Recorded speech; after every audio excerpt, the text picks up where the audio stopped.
Hit it.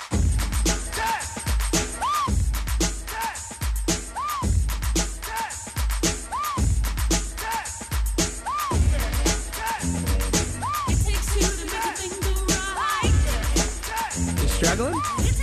There we go. Now we got it. He's struggling? Yeah, the old 3.5 millimeter jack going into headphones. Not always the best, but we're back, everyone. Don't worry. This is Marsh and Milton. Hey, Louie, do you love country music? Good, because then you can get yourself a couple of Garth Brooks tickets. If you'd like to find out, I can tell you really love country music by this. As an avid sports fan, Garth Brooks partnered with us. Text Garth with your name to the number 115050, and you could score a pair of tickets to see Garth Brooks' World Tour with Trisha Yearwood coming Saturday, March 26th. Right here to the city of Hamilton at First Ontario Energy Centre. You can't even buy the tickets right now. Yeah, they go on sale on January 15th, I believe. So, yeah, you can beat the box office with us here on TSN 1150 and Marsh and Milton. It is time for Canada's favorite game show.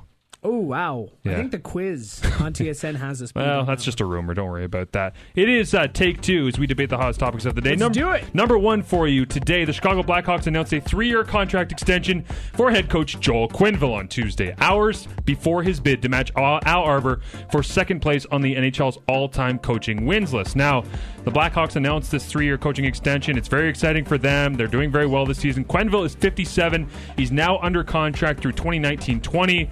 He was due to enter the final year of his current deal next season. Is Joel Quenneville the best coach in hockey right now to you? It's not even a question. He is? It's not even a question. He's got 3 Stanley Cups since 2010. He is not only the best coach right now, he might be in the conversation of top 10, top 5 of best coaches of all time. Wow, I think you're reaching on that. Know who I think is the best coach in hockey right now? Mike Babcock. Yes, exactly. Because he makes the most money? No, because he makes the most with what he has in front of him in this situation. Think about the players that Joel Quenneville has been blessed to have in front of him and on his roster, and the goaltending he's had throughout the majority of his time, not only in Chicago, but a bunch of those coaching wins that he got in Colorado as well. That's why I think Mike Babcock, considering what he has done in Detroit, the success he had every year, and then to get them into the playoffs every year, and then to turn around the Leafs to the extent he has. It's not great, but he's doing it day by day, and he's actually following the plan that he said he was going to.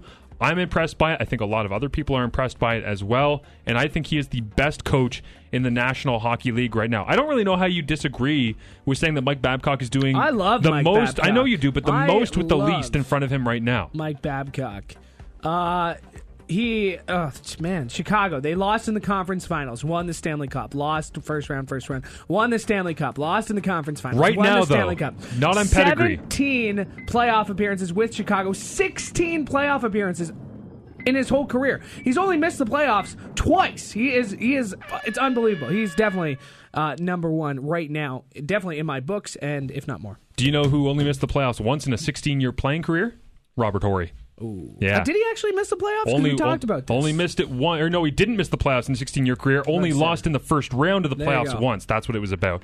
Number 2 here on the list of Take Two topics.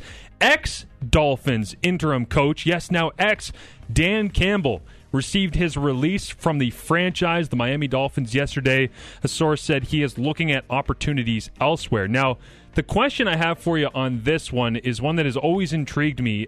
Usually it's guys stepping in that just don't have the wherewithal to belong as a head coach in the league. A head coach gets fired, somebody steps in and becomes the interim, and at the end of the season you're like, yeah, we're going to let you go. Peter Horachek, great example.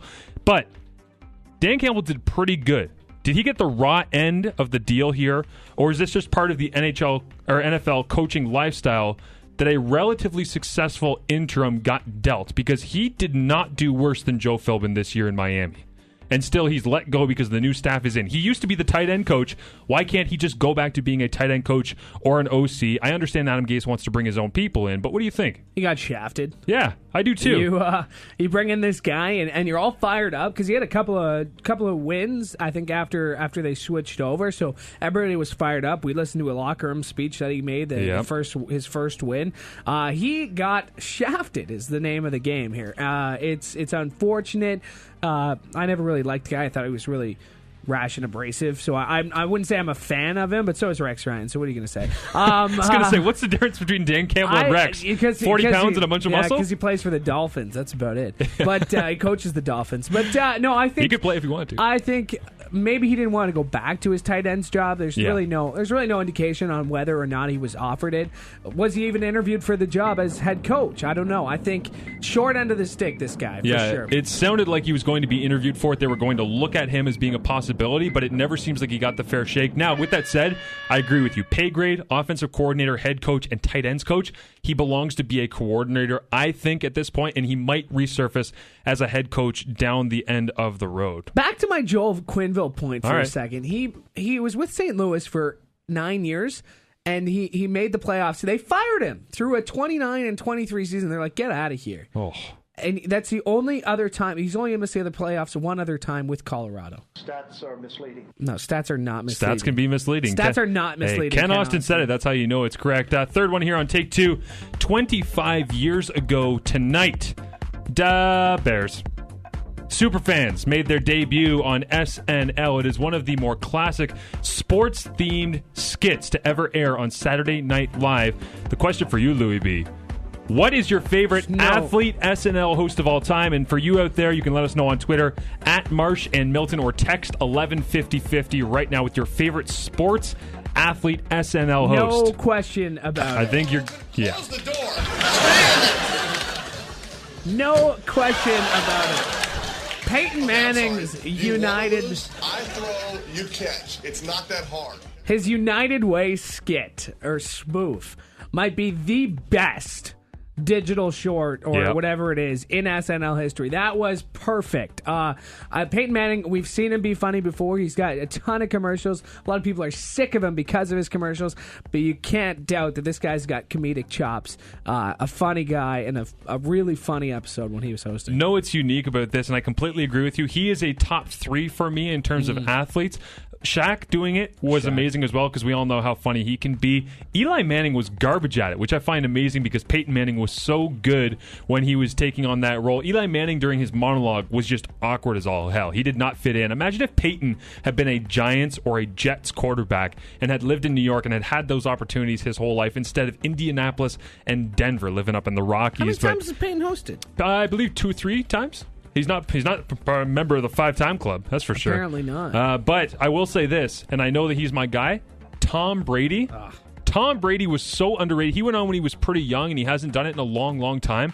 Tom Brady was fantastic in that. We'll send out some of the skits from at Marsh and Milton to let you know. Only hosted once. Just so really? You know, Peyton Manning was once? Only hosted once. Wow. Maybe he was so good the first time that he just decided, you know what, that's it. That's going to be it for me. We got time for one more here? Yeah, not the full 2 minutes, but let's do it. That's fine. Don't have to go the full 2 minutes here. Throw some music in the back. The perks of excellence. The Golden State Warriors announced today the priority wait list for season tickets has more than 20,000 patient fans right now waiting for their opportunity to get their hands on season's tickets. Louis, what team would you be most likely to patiently wait to buy season's tickets for? You know what? Any team in the world. This came up a couple of days ago. We were the at the Niagara Bills. Ice Dogs. We were at the Bills game, and we said, you know what? It would be really cool. There's no wait list for... there is 60,000 strong. Oh, there's not. Yes, there is. Look it up. Are you serious? serious? There's a wait list for Bills season tickets. I would not have guessed that. Yeah, so I think I'd wait patiently. A Leaf fan, if you're a Leaf fan hoping to get season tickets, you're out of luck. Yep. I talked to someone on a train coming home from a Jays game this summer, and they said they've been on the list for like 15 years trying to get up. That's and every amazing. year they call and they say, oh, you're number 350 on our priority list. You're 270 on our priority list. Those things are worth their weight in gold. I met someone, I would never wait for them, but it'd be pretty cool. I met someone at the Bills-Cowboys game who said that they were asked about the Notre Dame tickets to try and get in, and they got on the wait list because they were called and they had an alumni friend. They got tickets within 6 months, season's tickets. So now they have season's tickets down there for the Notre Dame Fighting Irish. For me, I think the Packers, just because it takes so long. The want to go to the Packers would be the big one for me. Let's get to the big finish. Gentlemen, it is quitting time. What I learned today, Tom Brady has never tried coffee. What you missed, on this date in 1969, Joe Namath came through on his guarantee to lead the Jets to a Super Bowl III win over the Colts. What you need to know, Lou Williams, 44 points Friday, are the most by a Laker not named Kobe Bryant since Shaquille O'Neal in March 2003. Yikes.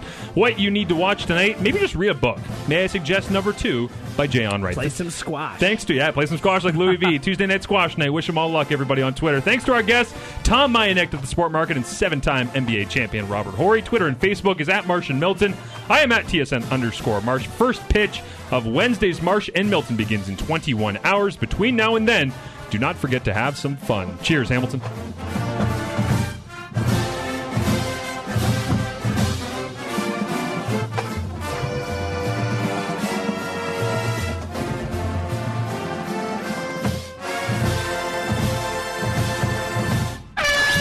Hamilton's traffic and weather on TSN 1150.